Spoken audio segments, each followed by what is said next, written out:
Chinese going for the more traditional mill on the berries. This is something that we haven't seen in a while. Most players are electing to put the mill next to their town center to minimize the travel time from the Imperial official, and it also makes you less susceptible to raids or tower rushes in this case with a Mongol opponent.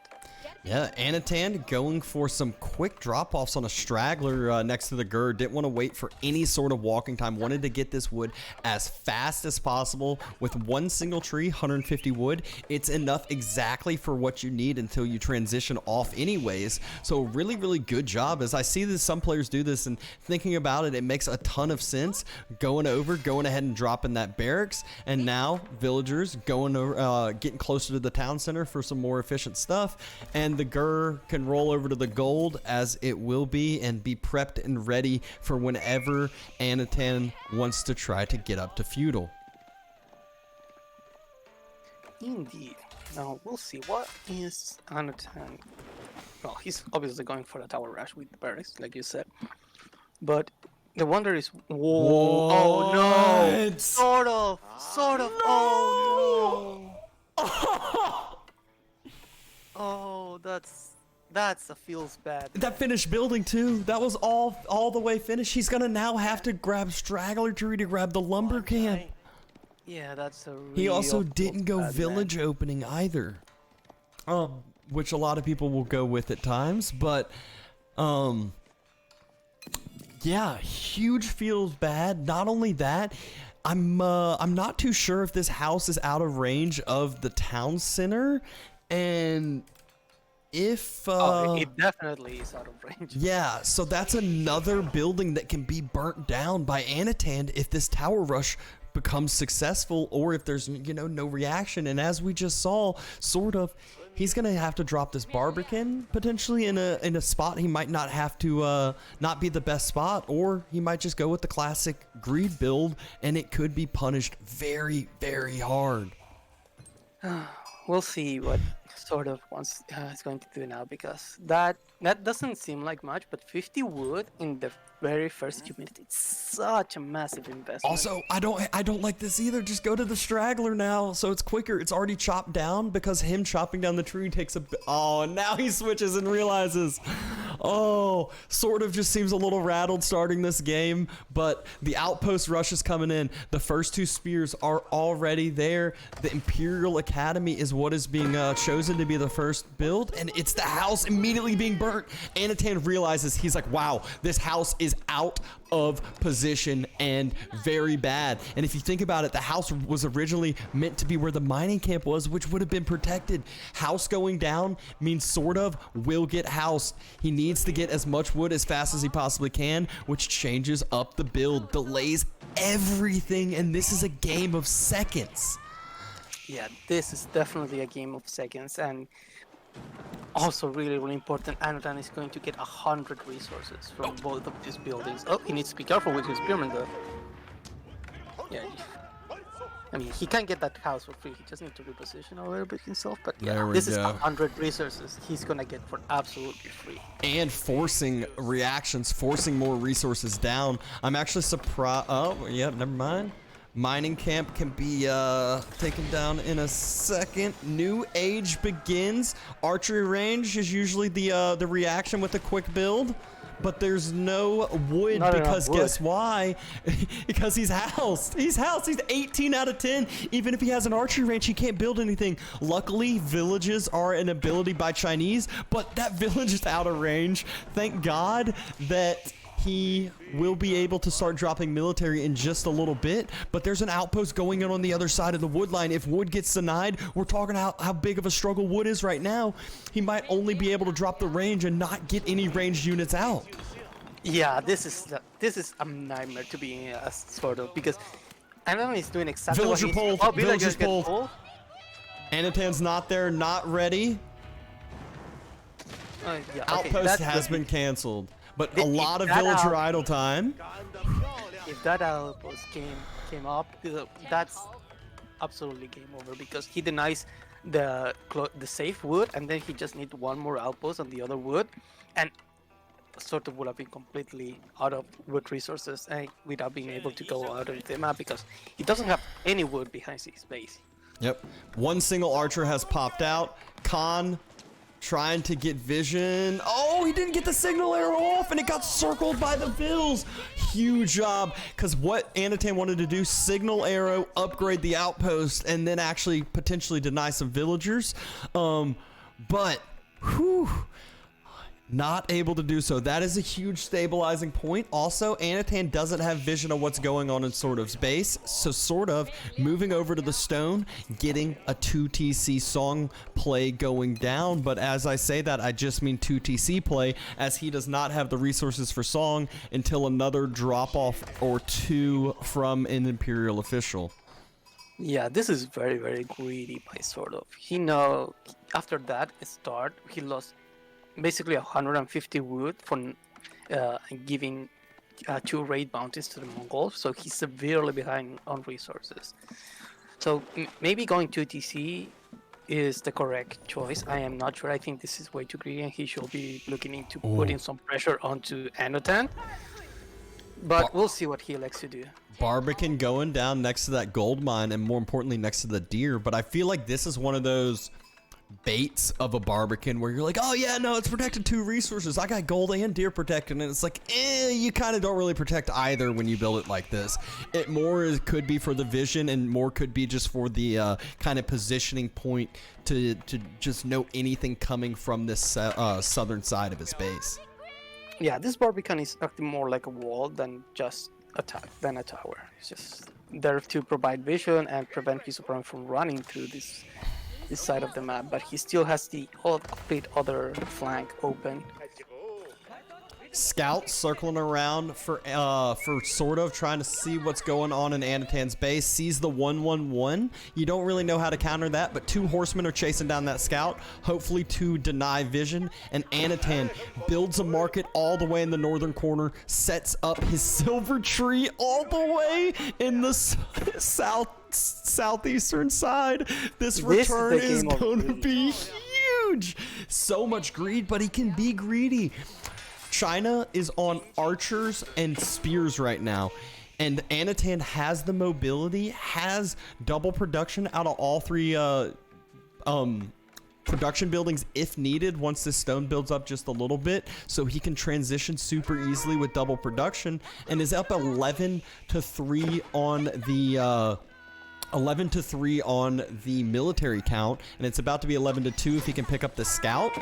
So this is like, the greed is one of those things. I said it in one of the earlier games. Once you know you kind of get a couple like abilities, you get ahead a little bit, you start having options, and you can be a little bit greedier. In Anotand, he might realize, okay, China forced to do a lot of different things, not going to have as much production, not going to have as much of a mass, and trade is booming. I'm going to guess 192. Oh my god, 222. I guess that's way further than the typical corner. I was just like, and it's just exponential. So unreal amount of return that's going to come from that. I think you're ahead of me by a couple of seconds. Huh. I'll pause. It's not a big deal. Just a Horseman diving in on the wood line, denying those villagers from the wood. And it's not just a few villagers. That's 16 villagers moving away from that wood line. Yeah, having to completely shift to the other woodland that is more exposed because it's further away from the DC. This is not ideal, but he has to because there is an outpost on the south side that he hasn't taken care of. Yep. And so this also, like, we obviously, when you're observing, like, a lot of the viewers don't realize and get the full like perspective with the fog of war. And so like Anotand right now, look at his vision. He sees SortOf moving out on the deer in the southern side. He doesn't actually see the TC, but he knows, all right, look at this. You're out on a deer. Now he sees the TC, but denies some villagers and can see everything in SortOf's base on either side for the most part, just with this one and now about to be a second outpost. Whereas SortOf, completely blind, can't see anything. And so this is where Anotand can always make the correct reaction, can always make the like right move and go and kind of assume where villagers are as well. When you know, nothing's going on right here, no one's on gold here, well, you're like, all right, you're either not getting gold or you're getting gold with your Imperial official only. Yeah, this is a very scary situation to be in, sort of, because he has absolutely no idea what. Oh, the villager goes down to the wolf. That's unfortunate. Villagers looked like they were about to be pulled. They brought their torches out. They might have been going for that outpost. Chukanu starting to be masked up, but there's still some archers here for Anotand. Horsemen choosing to take the dive. Villagers turning again. All the archers need to do is focus down the spears, and then the horsemen can take this trade efficiently. Anotand starting to kite back. Chukanu not trading at all, and so this is a huge fight. Khan goes down, though. Anotand down a couple of bills in the economy, forces out an outpost on that wood line, and trade is slowly just building up faster and faster and faster. Yeah, slowly, and traders are way more efficient than villagers when it comes to gold, so Anotand can completely just have 0 villagers on gold. He needs to pull those 2 away from that and focus entirely on wood and food. And SortOf, he has no idea that this is going on because he lost his scout and he's completely surrounded and locked into his base because Anotand has been doing a great job of putting this outpost right outside his face and keeping his army on his front door. Look at the outpost going in where he wanted to build one initially on that wood line. Outpost going down right where Anotand's massing up his military. After that, I'm pretty sure he spotted out some villagers going onto that gold. Chukanu starting to move up, maybe going to go try to pick that villager off. Anotand hasn't noticed yet. Villager will go down. Outpost does not go up. And he could have gotten a nice Chukanu dive with the amount of horsemen that he had. Yep. That's really, really unfortunate for Anotand, but he's okay with it. Again, he has complete map control. He has the military superiority. He's going to have a better economy with traders over villagers. So, another villager is going to go down. He needs to stop leading villagers. But look, he's got the outpost behind the wood line. You might not think like this is too much, but it will start getting chopped through further and further. And when the military is stationed on the southern side, or if he gets a scout around on the western side, it's going to give him vision and give this outpost an ability to deny this wood line completely. And from there, SortOf is screwed. Probably is going to have to go all the way back and chop through this stealth forest. Because look, the next wood line and the next wood lines are all denied. Yeah, after this, he has like another 2 or 3 minutes of wood, and then he's gonna have a big issue with that outpost. Anotand's getting close to going up to Castle Age as well with resources in the bank. SortOf might be feeling okay, but not really. I think he knows that he somewhat is on a timer. Yeah, he smells that there's trade going on, so he's trying to use the spearmen as scouts. Oh, this is what it but is. They're going to get denied. This is it. Let me see. Oh, doesn't quite see it. There it is. Look. For a second. Oh, yeah. I think he if he can go through and use the scouting falcon, or he might just circle around the other side with his Khan. 3 spearmen trying to go disrupt trade and be annoying. Outpost being built. Archers are already denying that, and that's what distracted the Khan and made the Khan pull back. Yeah, this is a good attempt, but since the season change, traders are no longer cavalry, so they don't get countered by the spearmen. This is just absolutely about to be devastating. Yeah, if they can get it and drop the falcon, this is going to be awful for SortOf. But I know why Anotand's delaying. He's just waiting. Might as well not take a fight until we're about to see Archer and Horseman upgrade. Boom! Archer Horseman upgrade immediately queued on up, as well as Steeled Arrow. He's already got the initial ranged armor and immediately queues up wedged rivets after that. So knows that he wants to just take the fight immediately there, but astronomical clock towers going down, and look at the food investment. This is going to be so vulnerable in the long term. Oof, this is This is not good. That's his entire food economy. The deer is almost ran out. It's just Kurultai moving up, battering ram being dropped. that battering ram is like 10 minutes. Proxy production coming out for Anotand in front of the middle sacred site. And trade is just in an abundance. Anotand has 20 traders. Keep in mind, 20 traders, 222 resources a pop. And there it is. The chop through happens right as the ram gets built, starts to move forward. The outpost just got vision of him. And villagers, archers are on the vills. Yeah, that ram is also going down. Yeah, I was about to say horsemen circle around, take out the ram immediately, not even able to get one charge attack, and the immobile army of SortOf has not done a thing as the horsemen circle right back around. Anotand, with his proxy production, is able to mass up so fast, so quick. He's got men-at-arms coming to help, and men-at-arms against spearmen and archers is, and not only that, the outpost from the very beginning is taking down the villagers on that wood line. Wood is completely denied. SortOf's got 83 wood. He's using the last of it on another ram, but that ram, we saw how effective that first one was. It wasn't. Look at all those idle villagers in the town center. And then now they're running forward back to stragglers. Like I said, he needed to go to the stealth forest in the back. It's his only option. It's his only chance now. Anotand moves forward with the Kurultai, getting extra damage, getting extra healing.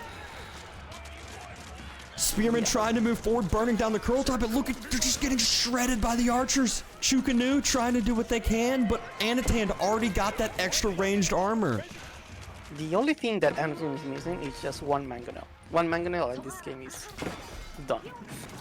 Because he has all of SortOf army is ranged except for a couple of spearmen. Villagers moving back to the eastern woodline as the ram did end up taking down the outpost, but horsemen finally go take down the ram after it a little bit too late, and it's not only horsemen, it's lancers into the mix. Archers moving forward. He's just taking this fight. He's on the Kurultai. He's got the numbers, and he is going to wipe all of SortOf's army as well as raid the backside with his horsemen. Khan goes down, but the Khan doesn't matter. Who cares about GG's in the chat? He says GG to SortOf with this ball.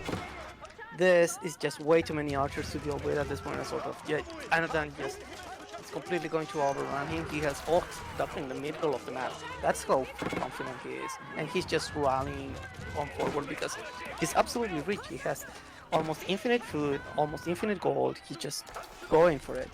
Doesn't even care about efficient trades anymore. No villagers on the granaries on the backside. Villages completely full, and SortOf is not able to take the game with the China. The early mistake was just a little too much, and Anotand masses it on up, trade too strong, and takes it to game number 3.